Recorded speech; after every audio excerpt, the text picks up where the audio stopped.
Hello student, नमस्कार। आज के इस सेशन में आप सभी का बहुत बहुत स्वागत है।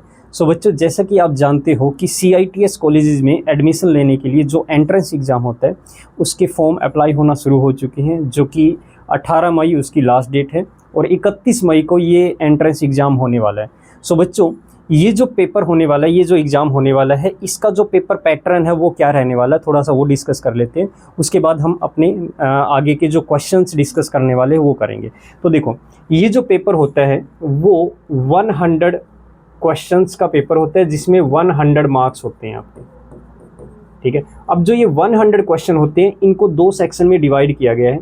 एक में 75 क्वेश्चन होते हैं जो कि आपके ट्रेड से रिलेटेड होंगे। जो भी आपकी ट्रेड है, चाहे वो आपकी सीविंग टेक्नोलॉजी है, कॉस्मेटोलॉजी है, फीटर है, कोपा है, या कोई भी ट्रेड है, तो उससे रिलेटेड उस ट्रेड के जो सब्जेक्ट है, ट्रेड का जो थ्योरी है, उससे रिलेटेड क्वेश्चन होंगे 75 क्वेश्चन। अब उसके अलावा जो बाकी के 25 क्वेश्चन है वो आपके रहेंगे मैथ और रीजनिंग के। मैथ और रीजनिंग यानी कि इसको आप ये बोल सकते हो कि मेंटल एबिलिटी के क्वेश्चन रहेंगे। ठीक है, मैथ और रीजनिंग के 25 क्वेश्चन रहेंगे।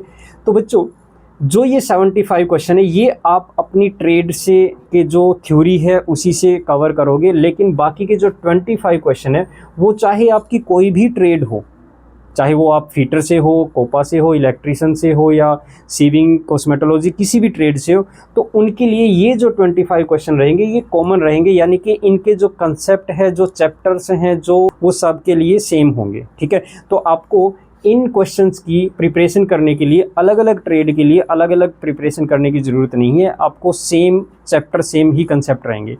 तो आज के इस सेशन में हम ये जो 25 क्वेश्चन है आपके मैथ और रीजनिंग के, ये डिस्कस करने वाले हैं। और हम प्रीवियस ईयर क्वेश्चन पेपर के ही ये 25 क्वेश्चन डिस्कस करने वाले हैं।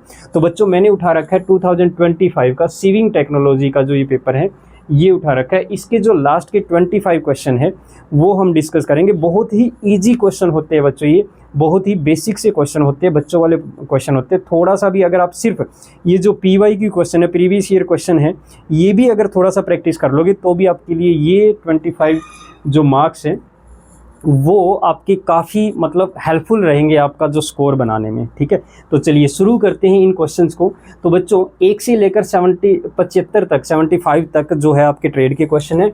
उसके बाद 76 क्वेश्चन से लेकर 100 तक जो है वो आपके रहने वाले हैं ये जो मैथ और रीजनिंग के पेपर है। तो जैसे कि देखो बच्चों, सबसे पहला जो क्वेश्चन है आपका वो है क्वेश्चन नंबर 76। तो इस क्वेश्चन में क्या दे रखे हैं?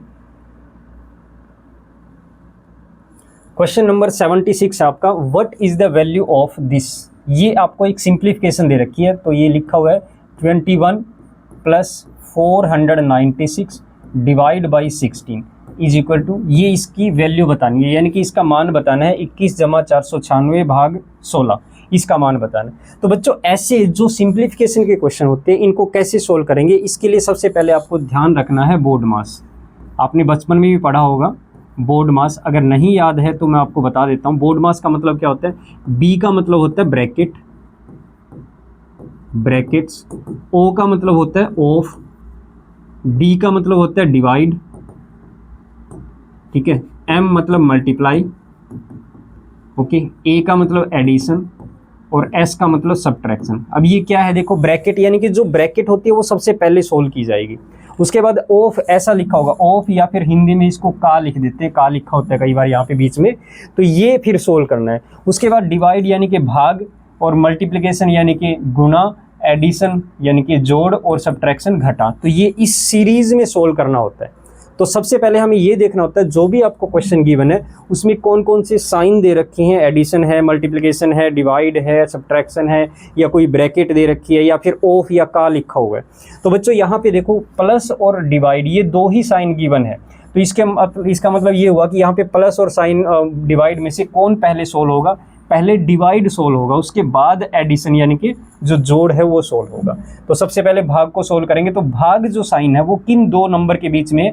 इन दो नंबर के बीच में, यानी कि 496 और 16 के बीच में। तो आप क्या करोगे? 496 को 16 से भाग दोगे और इसका रिजल्ट निकालोगे। सबसे पहले इसको सोल्व करना पड़ेगा, ये बाद में सोल्व होगा। ओके, तो जब जैसे इसको सोल्व करेंगे, 16 तिया 48 एक बचेगा, 16 एकम 16 यानी 31 पे पूरा पूरा कैंसिल आउट हो रही है। तो इसका जो रिजल्ट आ जाएगा वो क्या आ जाएगा, देखो ये 21 जमा यहाँ पे जो रिजल्ट आएगा वो 31 आ जाएगा।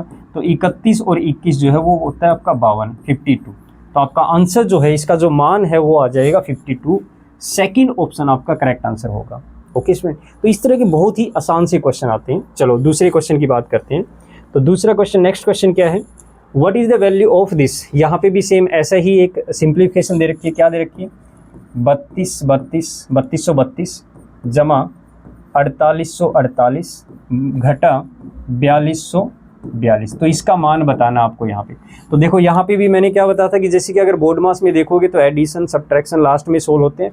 तो जब भी एडिशन और सब्ट्रैक्शन, यहाँ पे देखो प्लस और माइनस का ही साइन और कोई साइन नहीं है, तो इनमें जब एडिशन और सब्ट्रैक्शन बच जाता है ना, तो उस केस में आपको क्या करना होता है, जो पॉजिटिव नंबर है, प्लस वाले नंबर है, उनको अलग से ऐड कर दो, माइनस वालों को अलग से ऐड कर दो। अब यहाँ पे देखो ये भी पॉजिटिव है, ये भी पॉजिटिव है, तो इन दोनों को अलग से ऐड कर दो। तो यहाँ पे इसको ऐड करेंगे तो 48 इसको ऐड करेंगे तो ये आ जाएगा 2 और 8 10, 7 और 1 8 हो जाएगा, एक कैरी होता है।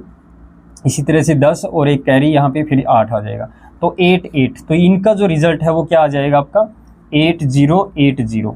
इसका जो रिजल्ट है वो 8080 आ जाएगा। फिर माइनस क्या है 4242।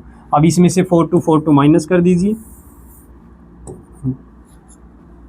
4242 को सब्ट्रैक्ट करेंगे तो 10 में से 2 गई 8 बच जाएगी, यहाँ पे 7 बचेगा, 7 में से 4 गया 3, इसी तरह से 10 में से 2 गया 8 और यहाँ पे 7 में से 3 गया 4 गया 3, तो 38 यानी कि इसका जो रिजल्ट आ जाएगा 3838, 3838।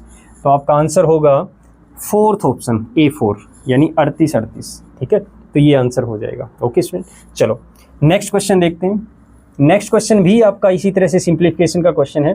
तो क्वेश्चन में क्या दे रखा है, देखो ये दे रखा है कि 26 गुना 22 और ये ब्रैकेट बंद है, फिर उसके बाद जमा 27 गुना 9, इसका मान आपको बताना है। तो देखो जैसे मैंने बताया था कि पहले ब्रैकेट को सोल्व करेंगे, ठीक है, सबसे पहले ब्रैकेट ही सोल्व होती है। तो ये जो ब्रैकेट है इसमें क्या 26 और 22 की गुना कर रखी है, तो 26 को 22 से गुना करेंगे तो क्या होगा, देखो 26 दूनी 52, 5 हासिल हो जाएगी, 26 गुना में 2 52 और 5 कितना हो जाएगा 57, तो ये गुना हो जाएगी, सिंपली मल्टीप्लाई है। प्लस यहाँ पे 9 और 27 की गुना करेंगे, 9 7 63, 6 9 दूनी 18 और 6 24, तो 243 ये हो जाएगा। तो जब इनको ऐड करेंगे तो 2 और 3 5, 4 और 7 11, 1 हासिल, 2 और 5 7 और 1 8, तो 815 इसका आंसर हो जाएगा। सो फर्स्ट ऑप्शन जो है वो आपका करेक्ट आंसर हो जाएगा। देखो बहुत ही आसान सी क्वेश्चन है। ओके स्टूडेंट, चलिए नेक्स्ट स्लाइड की बात करते हैं। नेक्स्ट क्वेश्चन क्या है आपका, नेक्स्ट क्वेश्चन में भी कुछ सिंप्लीफिकेशन दे रखा है। यहाँ पे दे रखा है 3440 भाग 16 और ये ब्रैकेट में क्लोज है, मल्टीप्लाई किया जा रहा है यहाँ पे 286 भाग 13, तो इसका मान बताना है। तो जैसे कि हमें पता है कि पहले ये ब्रैकेट को सोल्व करेंगे, यानी ब्रैकेट के अंदर जो गिवन है उसको सिंप्लीफाई करो, एक सिंगल वैल्यू कैलकुलेट करो।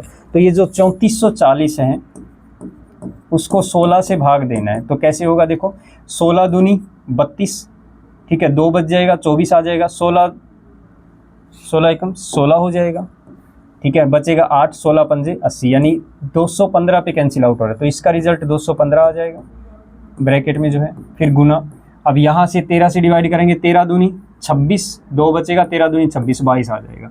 अब इन दोनों को मल्टीप्लाई करना है, तो मल्टीप्लाई करेंगे तो क्या होगा, देखो बच्चों यहाँ पे 215 को 22 से गुना कराएं, 215 गुना में 2 क्या होगा 430 हो जाएगा, तो 430 का 0 आ जाएगा, 43 जो है वो कैरी चला जाएगा। फिर 215 गुना में 2 करेंगे तो 430 और 43 क्या हो जाएगा 473, तो ये आ जाएगा 4730, ये रिजल्ट आ जाएगा 4730। सेकंड ऑप्शन जो है वो आपका करेक्ट आंसर हो जाएगा। ओके, चलो नेक्स्ट क्वेश्चन देखो। नेक्स्ट क्वेश्चन बड़ा ही इजी और इंटरेस्टिंग है। क्वेश्चन में क्या दे रखे हैं, doctor is related to patient in same way teacher is related to. ये कह रहे हैं कि डॉक्टर का जो संबंध है वो अगर मरीज से है तो उसी तरह शिक्षक का संबंध किससे होगा, है ना, यही बताया, पूछा गया आपसे। ठीक है, अब सिंपल सी बात है, देखो डॉक्टर का जो काम होता है वो होता है इलाज करना, और वो किसका इलाज करता है, मरीज का इलाज करता है। इसी तरह से शिक्षक का जो काम होता है वो होता है शिक्षा देना, और वो शिक्षा किसको देता है?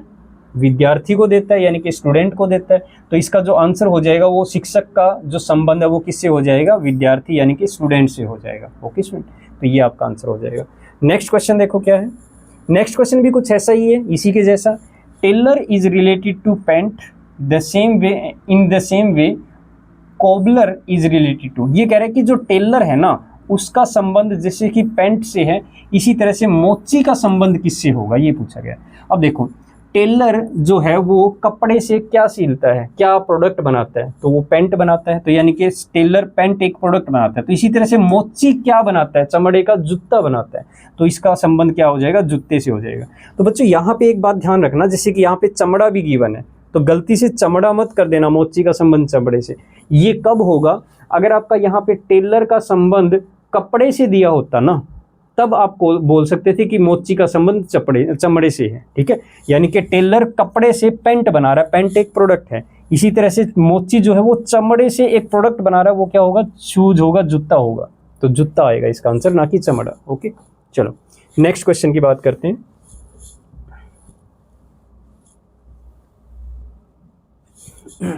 नेक्स्ट क्वेश्चन है आपका, ये भी एक सिंप्लीफिकेशन का क्वेश्चन है।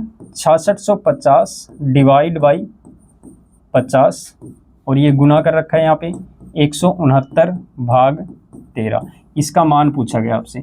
तो सबसे पहले तो ये ब्रैकेट सोल्व करेंगे, यानी कि 6650 को 50 से भाग देंगे तो 0 से 0 कैंसिल आउट, 5 से इसको कैंसिल आउट करेंगे तो क्या आ जाएगा?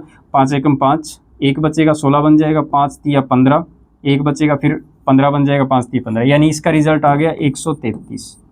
ठीक है, गुना। अब इसको करेंगे सोल्व, यानी कि 169 डिवाइड बाई 13, 13 से भाग करेंगे 169 को। तो आपको पता है 169 क्या होता है? 13 गुना में 13 होता है, तो 1 13 कैंसिल आउट हो जाएगा, इसका आंसर आ जाएगा 13। यहाँ पे आ जाएगा 13। अब इसको मल्टीप्लाई करो, 13 तिया 39, 3 13 तिया 39 और 3 42, 4 13 एकम 13 और 4 17, 1729 ये आपका आंसर हो जाएगा। तो फर्स्ट और सेकंड ऑप्शन में नहीं है, तो ये थर्ड या फोर्थ ऑप्शन में आपका आंसर हो जाएगा। तो चलिए देखते हैं, देखिए फोर्थ ऑप्शन आपका करेक्ट आंसर हो जाएगा 1729। ओके, चलो नेक्स्ट क्वेश्चन क्या है देखो। What is the least number to be added to 5328 to make it perfect square.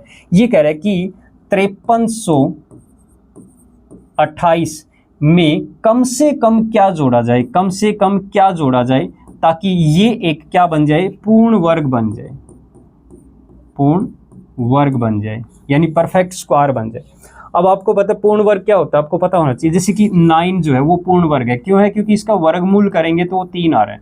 16 पूर्ण वर्ग है, 16 का वर्गमूल 4 होता है। इसी तरह से जैसे 36 भी पूर्ण वर्ग है, 36 का वर्गमूल 6 होता है।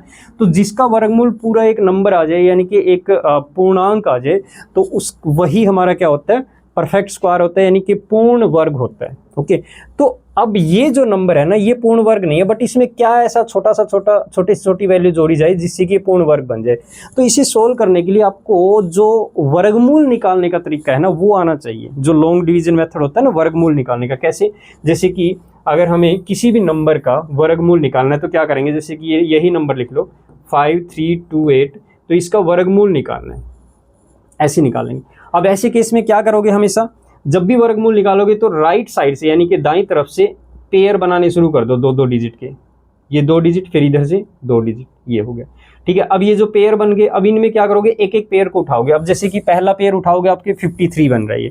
अब एक ऐसा नंबर सोचो जिसको उसी नंबर से मल्टीप्लाई करके, यानी जो नंबर होगा उसी को खुद से ही मल्टीप्लाई करके वो या तो 53 आ जाए, 53 आ जाए, या फिर इससे जस्ट छोटा नंबर आ जाए। तो आपको पता है वो नंबर है 7, क्योंकि 7 को अगर 7 से ही गुना कर दिया जाए तो 49 इसके जस्ट छोटा नंबर आएगा, इससे छोटा नंबर आएगा।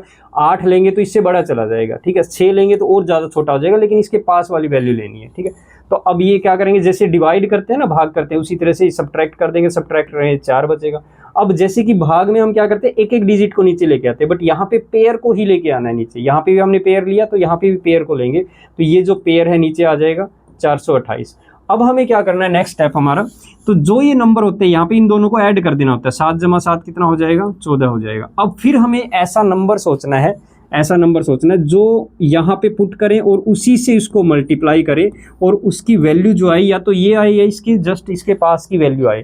तो आपको पता है देखो यहाँ पे अगर मान लिया मैं 1 पुट करता हूँ तो 1 और इसको मल्टीप्लाई करेंगे 1, ये 144 काफ़ी छोटा है। फिर उसके बाद अगर मैं 2 पुट करता हूँ यहाँ पे, अगर हम यहाँ पे 2 पुट करते हैं तो 2 × 142 और गुना 2 करेंगे तो क्या हो जाएगा, ये बन जाएगा आपका 284। ठीक है, 284 भी छोटा है। तो चलो उसके बाद नेक्स्ट वैल्यू अगर मैं 3 पुट करता हूँ यहाँ पे, तो 3 पुट करेंगे तो क्या होगा, 3 × 3 9, 3 × 4 12, 3 × 1 1 और 3 × 1 3 और 1 कैरी जो था वो 4, यानी 429 बन रहा है। अब देखो अगर मान लिया ये 429 के पास वैल्यू, अगर मान लिया ये 8 की बजाय, ध्यान से देखो, अगर यहाँ पे 8 की बजाय 9 होता, 8 की बजाय ये 9 होता, यानी कि यहाँ पे अगर ये 9 हो जाता तो ये पूरा पूरा भाग चला जाता ना, और पूरा पूरा भाग चला जाता, ये 3 आया तो यहाँ पे 3, यानी कि 73 इसका वर्गमूल आ जाता। तो कहने का मतलब यहाँ पे इस 5328 में 1 ऐड करना पड़ेगा। तो जब 1 ऐड करेंगे तो ये 5329 बन जाएगा, यानी कि 5329 बन जाएगा। और 5329 का जब वर्गमूल निकालेंगे पूरा पूरा वर्गमूल निकल जाएगा, 73 आ जाएगा आंसर आपका। मतलब कहने का मतलब इसका वर्गमूल आ जाएगा 73। तो कहने का मतलब ये हुआ कि यहाँ पे आपका आंसर क्या आ गया कि इसमें कम से कम 1 जोड़ना पड़ेगा, तब जाके ये पूर्ण वर्ग बनेगा। ओके, तो आपका आंसर हो जाएगा 4th ऑप्शन 1, राइट। ओके इसमें तो आपको ये वर्गमूल वाला मेथड आना चाहिए इसके लिए। थोड़ा सा कैलकुलेटिव था बट इजी था, ज़्यादा मुश्किल नहीं है। चलो नेक्स्ट क्वेश्चन देखते हैं।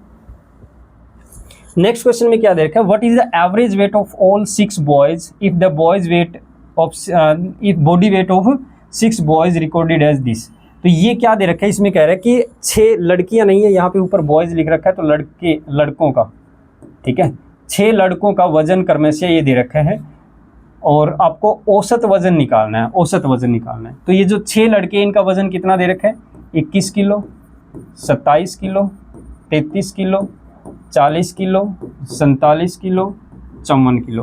तो बच्चों देखो एक बात का ध्यान रखना, मैं आपको बताना चाह रहा हूँ, कोई भी एग्ज़ाम दे रहे हो तो अगर उस एग्ज़ाम में दोनों लैंग्वेज दे रखी है, इंग्लिश और हिंदी, तो हमेशा एक बात ध्यान रखना, अगर कहीं पे कोई क्वेश्चन में कोई गड़बड़ है, मिस्टेक है, मिस प्रिंटिंग है, तो वहाँ पे हमेशा जो इंग्लिश में लिखा होता है ना वही आपका प्रेफर किया जाता है, वही करेक्ट माना जाता है, हिंदी वाले को नहीं माना जाता।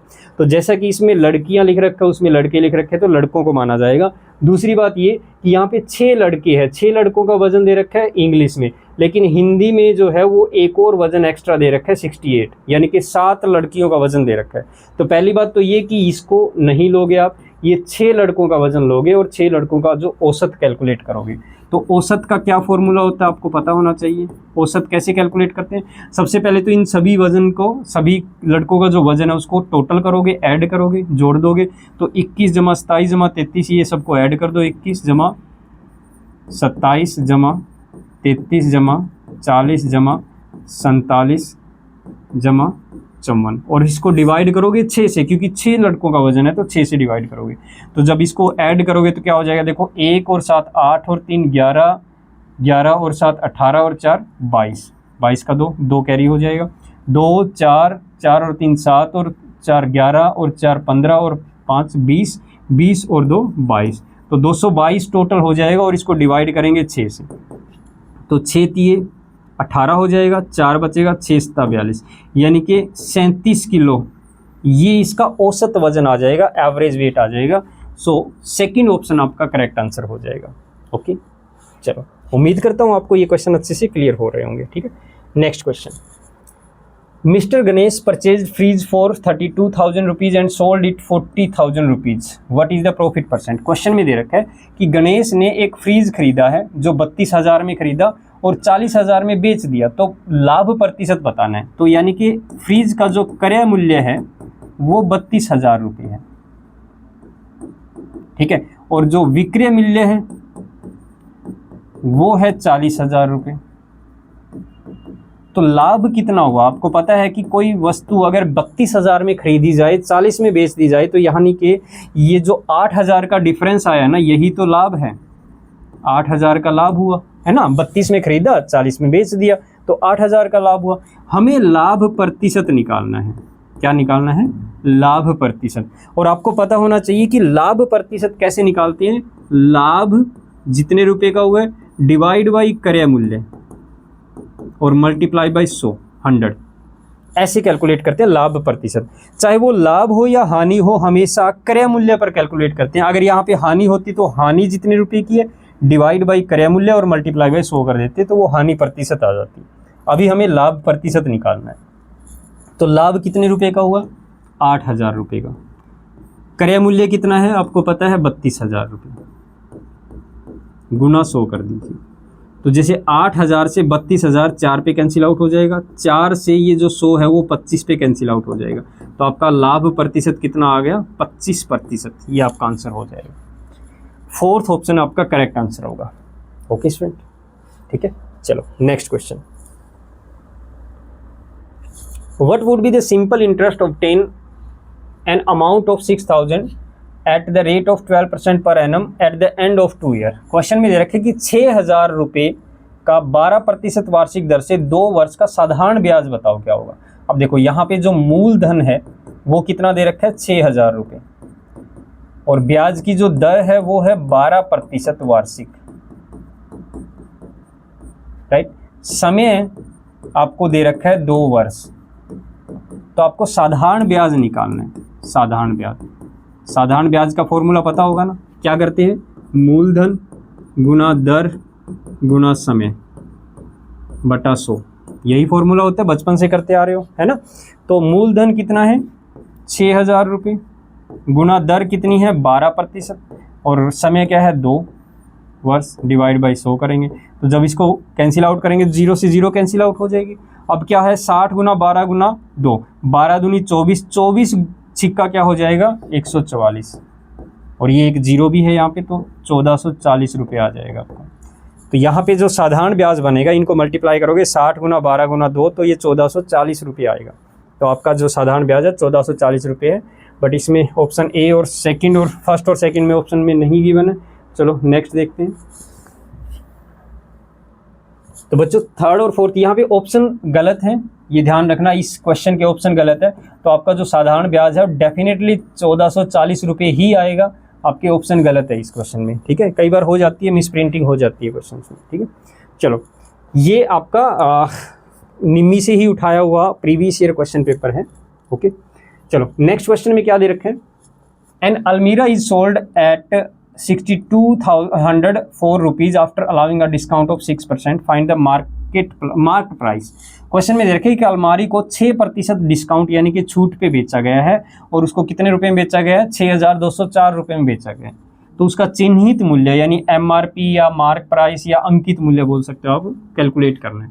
तो आपको पता है कि यहाँ पे जो विक्रय मूल्य है यानी कितने में बेचा गया है? 6,204 रुपये में बेचा गया है। ओके उसके बाद यहाँ पे जो छूट दी गई है, डिस्काउंट जो दिया गया वो 6% डिस्काउंट दिया गया। तो आपको कैलकुलेट करना है अंकित मूल्य, या फिर ये बोल सकते हो चिन्हित मूल्य, या फिर इसको MRP भी बोल सकते हो, MP मार्क प्राइस भी बोल सकते हो, ठीक है। तो ये वैल्यू कैलकुलेट करनी है। तो बच्चों इसका जो फॉर्मूला होता है, देखो सबसे पहले तो मैं आपको बताता हूँ कि जो विक्रय मूल्य का फॉर्मूला होता है, अगर छूट दे रखी है ना, छूट का केस है यानी डिस्काउंट का केस है, तो विक्रय मूल्य का फॉर्मूला क्या होता है? 100 माइनस जो डिस्काउंट परसेंट होता है यानी कि जो छूट प्रतिशत होती है, डिवाइड बाई 100 और मल्टीप्लाई बाई करते हैं मार्क प्राइस यानी कि अंकित मूल्य। ये फॉर्मूला होता है ये विक्रय मूल्य निकालने का। बट यहाँ पे तो हमें अंकित मूल्य निकालना, विक्रय मूल्य दिया हुआ है, तो इसी फॉर्मूला से अंकित मूल्य निकालने का फॉर्मूला बन जाएगा। कैसे? जैसे देखो ये अंकित मूल्य है, इधर ये 100 जो डिवाइड में, ये इधर जाके मल्टीप्लाई हो जाएगा, और ये जो 100 माइनस छूट प्रतिशत है ये डिवाइड में चला जाएगा। तो कहने का मतलब जो अंकित मूल्य है, वो क्या हो जाएगा? यानी ये 100 ऊपर मल्टीप्लाई में, ये डिवाइड में, तो ये बन जाएगा यानी कि 100 ऊपर मल्टीप्लाई में, और ये चीज़ डिवाइड में आ जाएगी, माइनस छूट प्रतिशत और मल्टीप्लाई बाई ये क्या हो जाएगा? विक्रय मूल्य, ठीक है। तो ये फॉर्मूला हम यहाँ पे यूज करेंगे, यानी अंकित मूल्य का क्या फॉर्मूला बन रहा है? 100 डिवाइड बाई 100 माइनस छूट प्रतिशत। छूट प्रतिशत कितनी है? 6%, तो 6 हो जाएगा, मल्टीप्लाई बाई जो आपका विक्रय मूल्य यानी कि 6,204। तो ये जब सोल्व किया जाएगा तो 100 divide by 94 multiply by 6240। Okay, जब इसको कैंसिल आउट करोगे, जैसे 2 पे कैंसिल आउट हो रहा है, 2 पे कैंसिल आउट करेंगे तो ये बन जाएगा आपका 47, और इसको 2 पे कैंसिल आउट करेंगे 3102 हो जाएगा। अब ये 47 से इसको कैंसिल आउट करेंगे तो 66 पे कैंसिल आउट हो जाएगा। ये कैलकुलेट करके देख लेना, ठीक है। तो 66 गुना में 100 करेंगे तो ये बन जाएगा आपका 6600 रुपये। जो आपका अंकित मूल्य है वो आ जाएगा 6600 रुपये। सेकेंड ऑप्शन आपका करेक्ट आंसर हो जाएगा, ठीक है। ये थोड़ी सी कैलकुलेशन है वो करनी पड़ेगी आपको, राइट। चलो नेक्स्ट क्वेश्चन।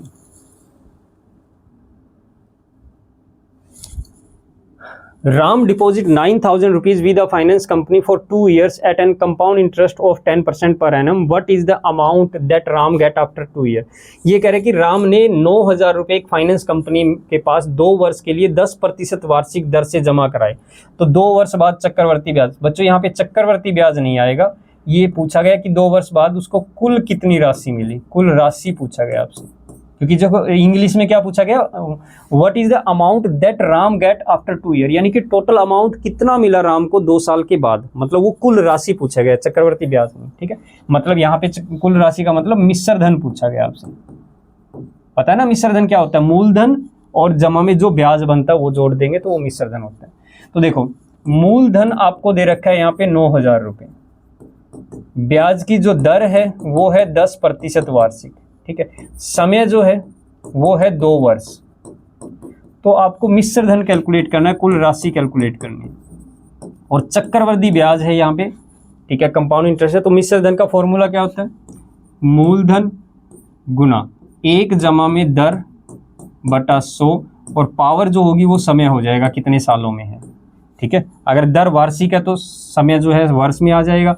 दर अगर आपकी मंथली है यानी कि महीने भर की या माह जैसे कि एक पर मंथ की है तो वो जो समय है वो मंथ में आ जाएगा, महीनों में आ जाएगा। चलो इसको सॉल्व करते हैं।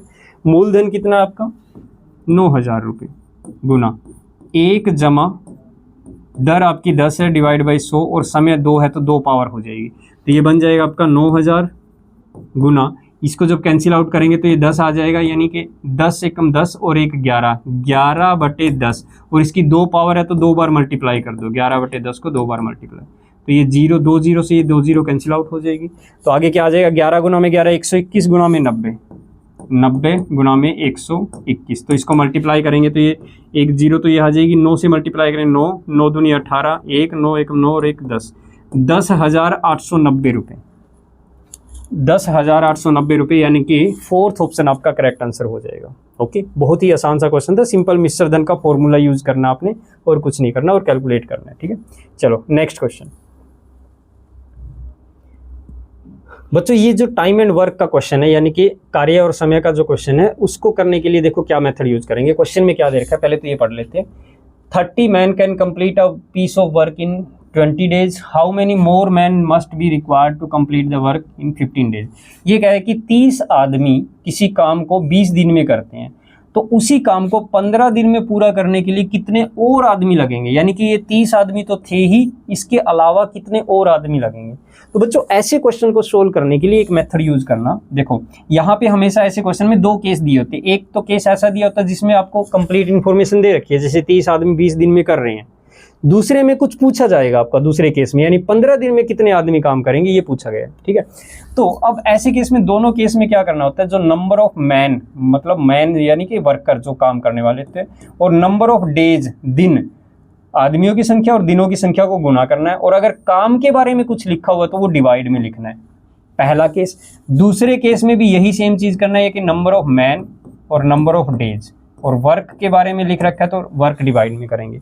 तो ये फॉर्मूला यूज करना है, इसमें वैल्यू पुट कर देनी है और जो भी पूछा गया है वो कैलकुलेट हो जाएगा। कैसे, देखो ध्यान से देखो, अब इसको अप्लाई करते हैं इस क्वेश्चन पे।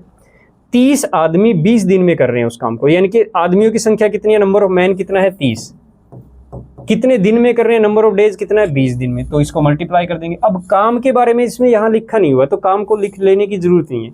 अब काम क्या होता है, जैसे मान लिया आप अगर ये दिया होता कि 30 आदमी 20 दिन में 400 कुर्सियां बनाते हैं, तो वो जो 400 कुर्सियां वो हाँ या नीचे लिखते, या 30 आदमी 20 दिन में आधा काम करते हैं, या 25% काम करते हैं, या 60% काम करते हैं, तो वो यहाँ पे काम के बारे में अगर लिखा हुआ है तो वो काम यहाँ पे लिखेंगे। ठीक है, अभी नहीं दिया हुआ काम के बारे में तो काम को लिखने की जरूरत नहीं है। तो आपने क्या करना है, आदमियों की संख्या और दिनों की संख्या को गुना कर दिया। ठीक है, अब बराबर रखो। अब दूसरे केस में आ जाओ। दूसरे केस में क्या दे रखा है, देखो दिनों की संख्या तो दे रखी है, आदमियों की संख्या आपसे पूछी गई है। तो दिनों की संख्या तो आपकी 15 दे रखी है कि कितने और आदमी मिलाए जाए। अब यहाँ पे पढ़ना, ये कह रहे हैं कि कितने और आदमी मिलाए जाए, मतलब 30 आदमी तो ऑलरेडी है पहले से। अब इसमें मान लेते हैं x आदमी और मिला दिए गए, ऐसे ही करेंगे। तो ये x की वैल्यू कैलकुलेट करनी है, तो ये करना आपने। ठीक है, अब देखो ये क्या हो जाएगा, ये जो 15 है इधर डिवाइड में चला जाएगा, 30 गुना में 20 बटा 15, और इधर हो जाएगा 30 जमा में x। ठीक है, अब ये 2 पे कैंसिल आउट, यानी 2 गुना में 20 40 बराबर 30 जमा x। तो x की वैल्यू कैलकुलेट करेंगे तो क्या हो जाएगा, ये जो 30 है इधर जाके माइनस हो जाएगा, यानी 40 माइनस 30 करेंगे तो 10 आ जाएगा आपका आंसर। मतलब 30 आदमी तो थे ही, 10 और मिलाने पड़ेंगे, यानी कि 40 आदमी मिलकर 15 दिन में काम करेंगे। ठीक है, तो ये 10 आदमी और मिलाने पड़ेंगे। 30 थे, कितने और आदमी मिलाने पड़ेंगे, 10 और आदमी मिलाने पड़ेंगे। ओके, चलो नेक्स्ट क्वेश्चन। नेक्स्ट क्वेश्चन में दे रखा है, what distance does he travel every day if a person run 9 kilometre in 30 days. देखो एक आदमी जो है, ये कह रहा है एक व्यक्ति जो है 4 सप्ताह, देखो यहाँ पे 4 सप्ताह दे रखा है, यहाँ पे 30 दिन, तो 30 दिन ही लोगे आप। ठीक है, तो प्रतिदिन कितनी दूरी तय करेगा, तो ये कह रहा है कि 30 दिन में वो जो व्यक्ति है वो 9 किलोमीटर की दूरी तय करता है। तो आपसे प्रतिदिन यानी कि एक दिन में पूछा गया है, एक दिन में कितनी दूरी तय करेगा वो। ठीक है, अब जो आंसर है ना, देखो यहाँ पे ये भी ध्यान रखना है कि जो आंसर है वो आपके मीटर में दे रखे, ना कि किलोमीटर में। तो सबसे पहले आपको क्या करना पड़ेगा, ये जो दूरी तय कर रहा है इसको मीटर में कन्वर्ट करना पड़ेगा। और आपको पता है कि 1 किलोमीटर में 1000 मीटर होते हैं, तो 9 किलोमीटर में कितने हो जाएंगे, 9000 मीटर हो जाएंगे। तो कहने का मतलब 30 दिन में अगर ये 9000 मीटर चलता है तो एक दिन में कितना चलेगा, तो 30 से डिवाइड कर दो इसको, बस 9000 मीटर को 30 से डिवाइड कर दो। तो जब 30 से डिवाइड करेंगे तो ये 0 से 0 कैंसिल आउट, 30 से 900 को डिवाइड करेंगे तो 300 आ जाएगा, यानी कि वो प्रतिदिन 300 मीटर चलेगा। फर्स्ट ऑप्शन जो है वो आपका करेक्ट आंसर हो जाएगा। ठीक है, सिंपल सा क्वेश्चन था। ओके स्टूडेंट, चलो नेक्स्ट।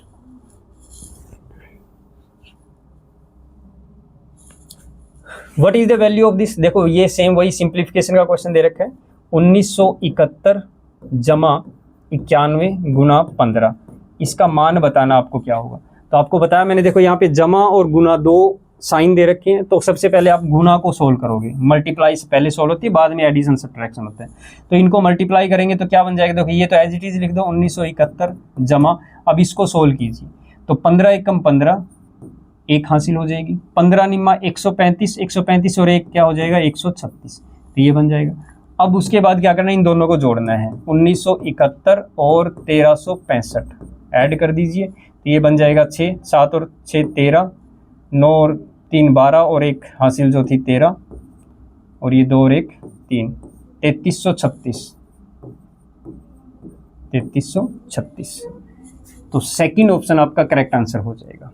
ओके, सिंपल सा क्वेश्चन था। चलो नेक्स्ट।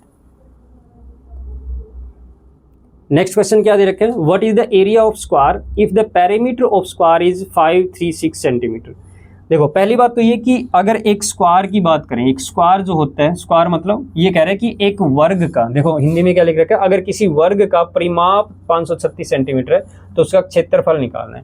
तो ये वर्ग जो होता है वो क्या होता है, एक ऐसी आकृति होती है जिसकी चारों भुजाएं बराबर होती है, चारों एंगल यानी कि कोण है वो भी 90 डिग्री के होते हैं। तो यानी कि इस भुजा की लंबाई x है तो ये भी x हो जाएगी, ये भी x हो जाएगी, ये भी x हो जाएगी। ठीक है, अब ये कह रहे हैं इसका परिमाप दे रखा है, परिमाप जो है, अब परिमाप क्या होता है, परिमाप होता है ये जो चारों भुजाओं का सम जोड़ होता है, टोटल कितनी बाउंड्री है इसकी। तो x plus x plus x plus x कितना हो जाएगा 4x, 4x हो जाएगा। तो जो परिमाप होता है वो 4x है, यानी कि 4 गुना में भुजा होता है, 4 गुना में भुजा होता है। तो x क्या है, एक भुजा है, तो 4 गुना में x हो जाएगा। तो ये इसकी वैल्यू दे रखी है 536 सेंटीमीटर। अब हमें क्षेत्रफल निकालना है। क्षेत्रफल का फॉर्मूला होता है भुजा गुना में भुजा, भुजा गुना में भुजा, यानी कि x गुना में x मतलब x स्क्वायर। तो अब देखो 4x की वैल्यू दे रखी है और x स्क्वायर की वैल्यू कैलकुलेट करनी है आपको, ये क्षेत्रफल कैलकुलेट करना है।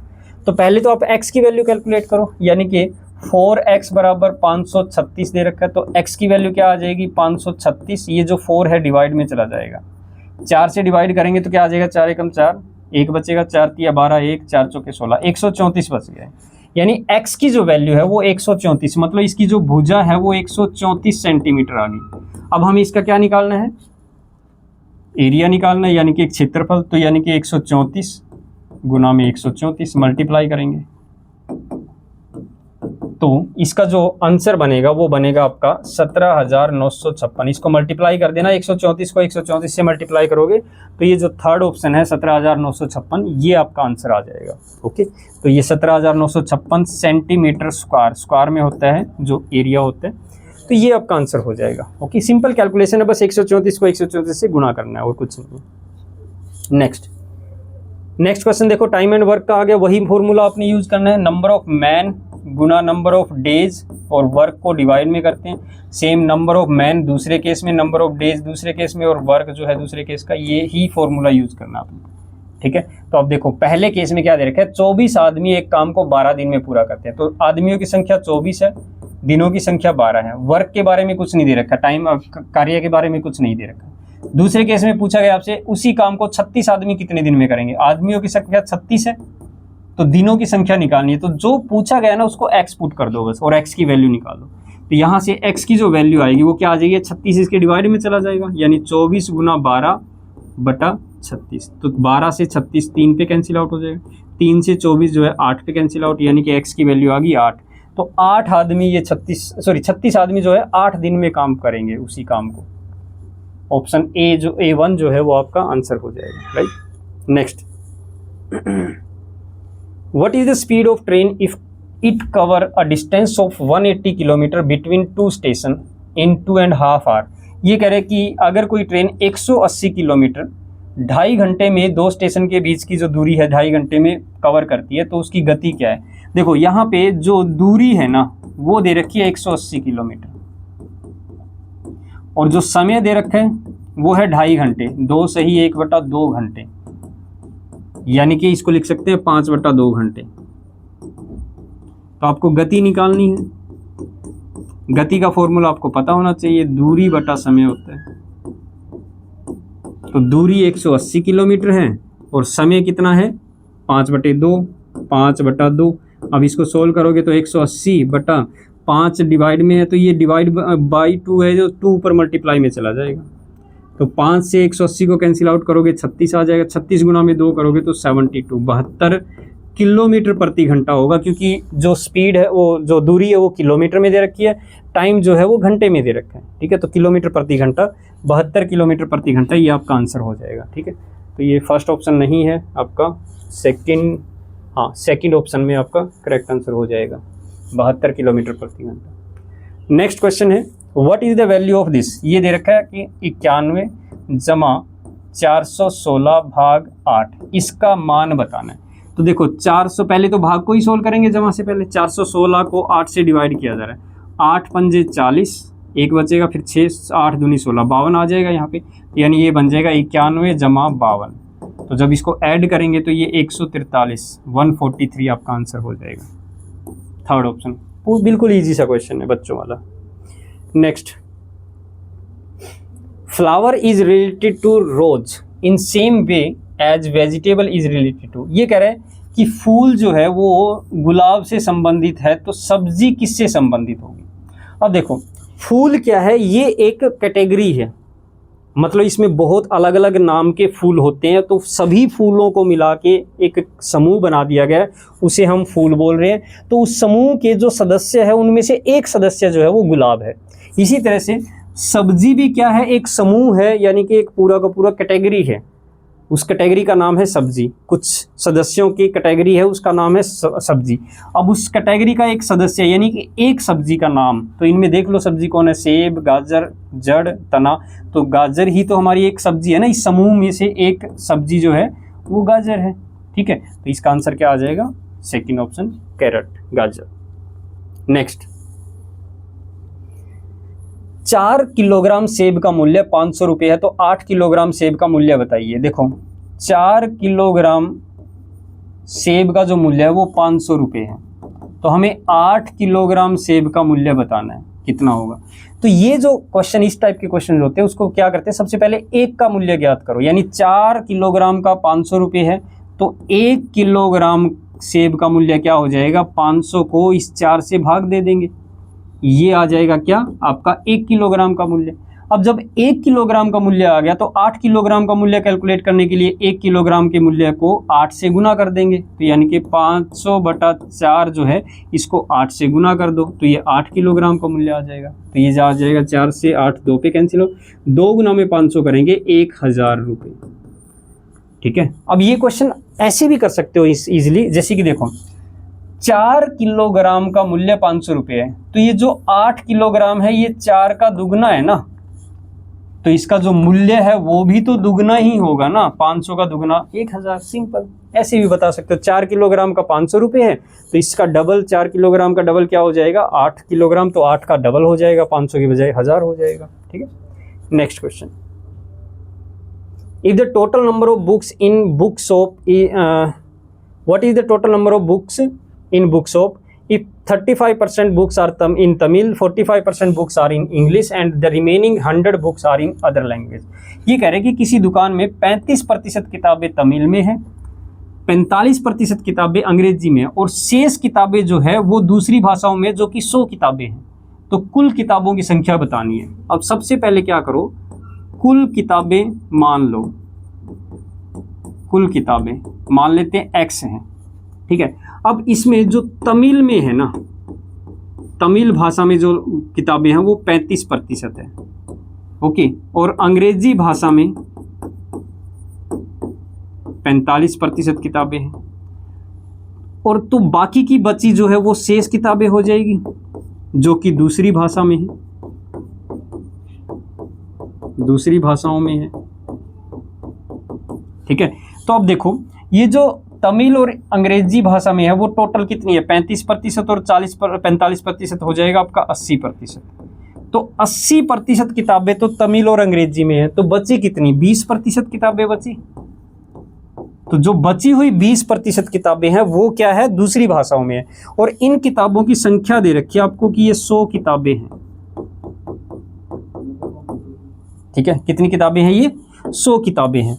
तो आपको क्या करना है, देखो जो कुल किताबें हैं उसका 20% शेष किताबें हैं, और इसका 20% किसके बराबर होगा, 100 के बराबर होगा। यानी कि जो कुल किताबें X है इसका 20% कितना होगा, 20/100, और ये किसके बराबर होगा, जो किताबों की संख्या दे रखी है, यानी 100 किताबें हैं ये दूसरी भाषाओं वाली, तो ये 100 के बराबर रख लो। अब इसको सिंप्लीफाई कर दो, यानी X की वैल्यू क्या आ जाएगी, 100 तो गुना में चला जाएगा और ये 20 भाग में आ जाएगा, तो 20 से 100 को कैंसिल आउट करेंगे 5 आ जाएगा, 5 गुना में 100 करेंगे तो 500, तो X की वैल्यू आ गई 500, यानी कि कुल किताबें जो है आपकी वो कितनी हो जाएगी, 500 किताबें हो जाएगी। ओके, आई होप कि आपको ये चीज़ क्लियर हो गई होगी, बहुत आसान सा क्वेश्चन था। ठीक है, चलो नेक्स्ट क्वेश्चन।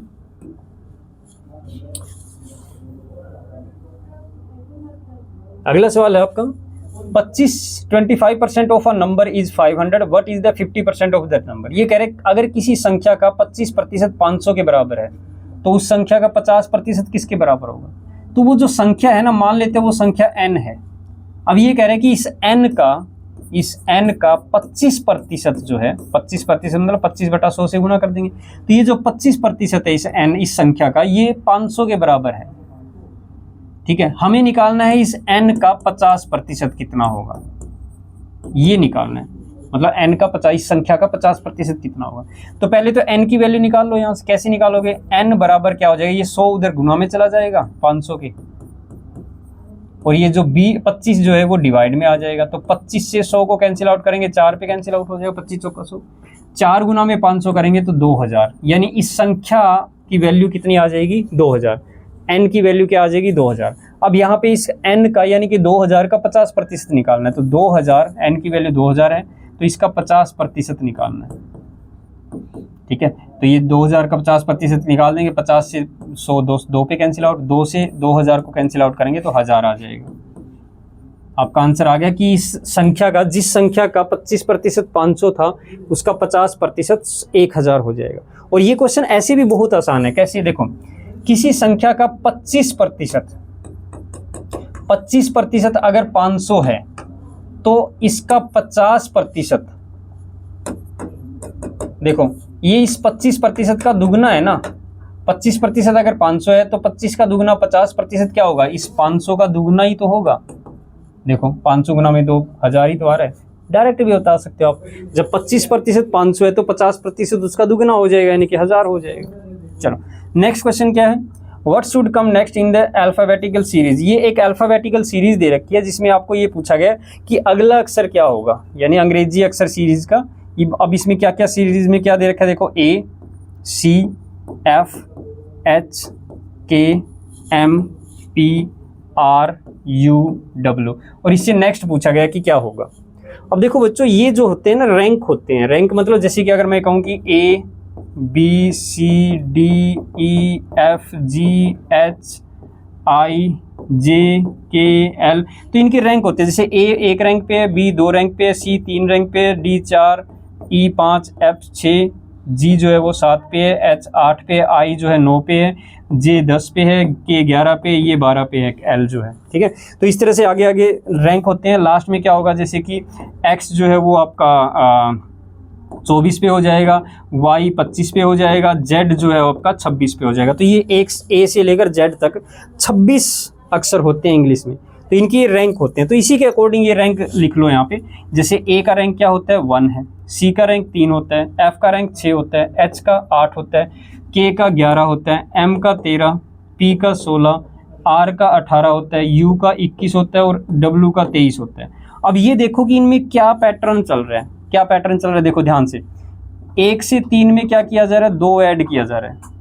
ठीक है, उसके बाद 3 से 6 में क्या किया जा रहा है? आपका 3 ऐड किया जा रहा है। 6 से 8 में 2 ऐड किया जा रहा है। 8 से 11 में 3 ऐड किया जा रहा है। 11 से 13 में 2 ऐड किया जा रहा है। 13 से 16 में 3 ऐड किया जा रहा है। 16 से 18 में 2 ऐड किया जा रहा है। 18 से 21 में 3 ऐड किया जा रहा है। 21 से 23 में 2 ऐड किया जा रहा है। तो देखो, एक बार 2 ऐड किया, फिर 3, फिर 2, फिर 3, फिर 2, फिर 3, फिर 2, फिर 3, फिर 2। अब नेक्स्ट क्या होगा? 3 ऐड किया जाएगा। तो 23 में 3 ऐड करेंगे तो 26 आ जाएगा। और 26वां रैंक किसका है? Z का है। तो यानी कि इसका अगला अक्षर जो है वो Z हो जाएगा। ओके, तो आपका आंसर हो जाएगा 4th ऑप्शन, यानी कि Z। ओके स्टूडेंट, तो ये थे आपके 100 तक, यानी 76 से 100 तक 25 क्वेश्चन जो कि आपके मैथ और रीजनिंग के रहेंगे, यानी कि मेंटल एबिलिटी के रहेंगे। तो इन क्वेश्चन में यही इसी तरह के सिंप्लीफिकेशन के क्वेश्चन है, प्रॉफिट लॉस, लाभ हानि के क्वेश्चन है, या इस तरह के जो रीजनिंग के क्वेश्चन होते हैं, हमारे इस टाइप के अल्फ़ाबेटिकल ऑर्डर के क्वेश्चन होते हैं, इसी तरह के क्वेश्चन आते हैं बच्चों। तो इनको थोड़ा सा ध्यान से प्रैक्टिस कर लेना। तो अभी आज हमने ये एक पेपर के क्वेश्चन किए हैं। नेक्स्ट क्लास में हम आगे के दूसरे कोई भी 2024-23 इनके जो है 25 क्वेश्चन वो सोल्व करने वाले हैं। ओके बच्चों, चलिए तो मिलते हैं नेक्स्ट क्लास में। Thank you.